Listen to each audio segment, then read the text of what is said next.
দোকানটা নিয়ে এখন পর্যন্ত খাওয়ালো না একদিন, আজকে ওর থেকে খাওয়া খাবো যে মুখ বানায়। কি রে সারাদিন কি ফোনই টিপবি নাকি বেচা কিনা করবি? ওইটা তোর দেখা লাভ নাই, খাইলে খানাইলে ভেঙে যাও। আমি তো খাইতে আছি কিন্তু খাও কি খাওয়া যায় দেখতে।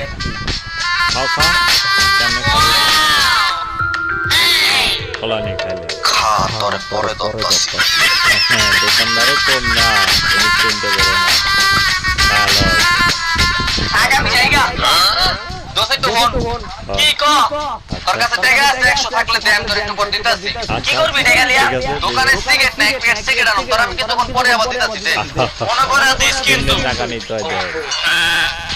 এলো আচ্ছা আমি জায়গা আরে বেটা খালা টাকা লিয়ে যা। কি করে তখন খাইছিস একটা কলা 10 টাকা, আর আগের বার 40 টাকা, এলো 50 টাকা। ঠিক আছে প্রতিদিন 10 টাকা পাই তেটা রাখবি না শেষ না। দেখছো সেটা কথা আমি ভুলে গেছিলাম, মেডেল লেগে আমি বাকি পাচ্ছি না।